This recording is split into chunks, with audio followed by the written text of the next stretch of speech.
and South America. There were three great revolutions in the late 1700s. One of them was the American Revolution, beginning 1776. The second revolution, great revolution, was the French Revolution. The third of these, French Revolution, was in 1789. The third of these revolutions was the greatest of all, the Haitian Revolution. The American Revolution was not really a revolution at all. It was a war of independence from the British. Revolution means, social scientists and historians say, and we know, that revolution means fundamental transformation in a society. That is, the ruling group, ruling class, if you will, changes from one ruling class and revolution to yet another. The economic basis of the society changes from one mode of production to another mode of production. The social institution in the society changes from one way to another way as a result of the revolution. This did not happen in America.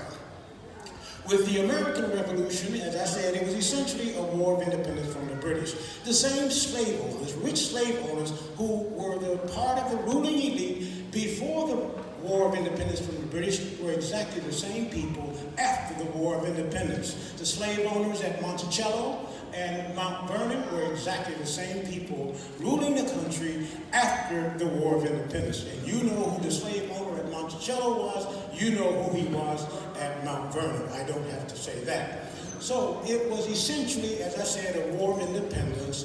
The economic basis of America stayed exactly the same as it was before the Revolution as after the Revolution. That was the enslavement of our ancestors, slave labor. Basic social institutions remain the same. There was a great revolution in America's history. However, that revolution was the Civil War in 1861. The French Revolution was a revolution of tremendous triumph. It was a tremendous change. In the French Revolution, the revolutionaries completely eliminated the French monarchy, the French king. That whole system had been in place, one family, king after king, for over 1,000 years. But they maintained slavery before the revolution and afterwards, until the Haitians, our brothers and sisters in Haiti, forced them to abolish change because they themselves had abolished slavery, because they themselves had abolished slavery during the course of the French Revolution. The greatest of the revolutions in terms of transformation and change and impact on the world and us was the Haitian Revolution. The Haitian Revolution, beginning in 1791, 300 years after slavery in Haiti, 1791, that revolution completely changed the society. The top was completely eliminated. The rich slave owners were completely gone. In the course of that revolution, they were completely wiped out. The people on the bottom, us, we became the top. The economic system in Haiti completely changed. There was no longer slave labor, there was free labor, our free labor. It became a new country, an entirely new country. And one had to be black to be a citizen of Haiti. But the requirement of being black in Haiti was to acknowledge that black people and accept that black people were now the rulers of Haiti, and to denounce or renounce white supremacy. Then you could be a black citizen of Haiti. White people were citizens of Haiti because they accepted black rule, they renounced white supremacy. The Haitian slave revolt was the largest slave revolt in history. The Haitians defeated thousands, tens of thousands of French soldiers to make themselves free. Take a look at these renderings on the screen. This is not fictitious. These were not some naked people who were simply had guns, spears or whatever, fighting their oppressors. They fought and defeated the most professional, most technologically advanced armies in the world. They defeated tens of thousands of French soldiers. After they had defeated the French soldiers, they defeated tens of thousands of British soldiers. After that, they defeated tens of thousands of Spanish soldiers. The second part of the presentation, which will be the third Sabbath of this Black History Month program, will talk specifically about the revolution. But today I want to talk about the context of the revolution. What was happening in Haiti? Why was Haiti so important? Sugar. Sugar was the most important product in the world at that time. Sugar was used in food products, and it was also considered by the Europeans to be a cure-all drug. Sugar pills were used to cure heart disease. Sugar was used to cure headaches, blindness.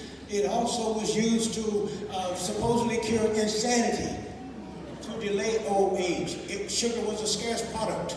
But with our ancestors being brought from Africa to Haiti in the hundreds of thousands and forced to work on sugar plantations, it produced a quantity of sugar that made France the richest and most powerful country in the world. France owned Haiti. Owning a sugar plantation was like owning an oil well today. For France, owning Haiti was like France today if it had ownership of all of the oil wells in Saudi Arabia.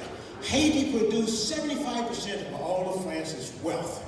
When we travel to Paris today, France today, and see these beautiful monuments, these beautiful boulevards, Champs-Élysées, the Versailles Palace outside of France, just a magnificent place. I've been there a number of times, and I've seen this with my own eyes. Just truly one of the most beautiful cities, one of the most beautiful countries in the world. That's slave money that built all of that. That's the Haitian people's money that built every bit of that. From 1493, when Christopher Columbus first introduced sugarcane in Haiti, the sugar plant, the cultivation over 300 years. But at any rate, I want to move on quickly enough and say more of the context. Sugar, as I said earlier, was the key. The French slave code was different from the United States, very different. The French slave code, just as an example, it allowed for the children of a mixed-race sexual relationship to become legally free. That is, a white father and a slave mother who had children. The children could become free if the father married the mother. A lot of that happened. A lot of that happened. And there were a lot of mixed-race children in Haiti who considered themselves to be black. Many of them traveled to France. The slave women who married the rich white men who owned the sugar plantations, they bought their relatives out of slavery. So there were many free people of color in Haiti, and these people traveled to France. France was another country, so to speak, a big metropolitan country. These people started the world's first civil rights movement in France, 200 years before Brown versus Board of Education in the United States. They filed lawsuits in French courts for civil rights.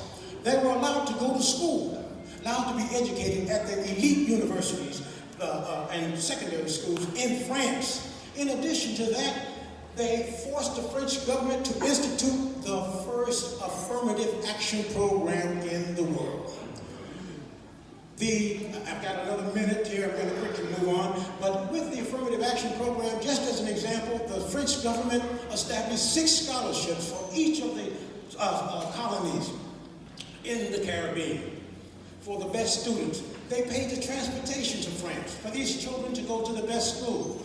They paid the tuition for these children. This is a result of the Haitians living in France. And where is all of this leading to? Is leading to the Great Revolution itself. It's building up the tremendous talent and skill and intellect for part of the leadership that produced this astounding achievement, this monumental achievement. Nothing had ever happened in the world before like it, and nothing has happened since. Okay, and so it produced a tremendously talented pool. One of the great talents, the last point I will make, great talents that is that of Alexander Dumas. Alexander Dumas was a commanding general in the French army when Napoleon was a captain. Alexander Dumas was commanding 53,000 soldiers, a black man, 53,000 soldiers fighting for the French army in the Alps mountains on the border with Austria, fighting on the Belgian border. Alexander Dumas had a son. That son wrote a book called The Count of Monte Cristo. and he also wrote a book called The Three Musketeers. And who was he writing about? He was writing about his father, Alexander Dumas. So when you read these books, The Count of Monte Cristo, The Three Musketeers, know that this was a Haitian who wrote the book. It was a Haitian about whom he wrote, his father. And so, next time, we'll get into how all of this happened, how did this monumental achievement happen, and what does it mean for us today. Thank you very much.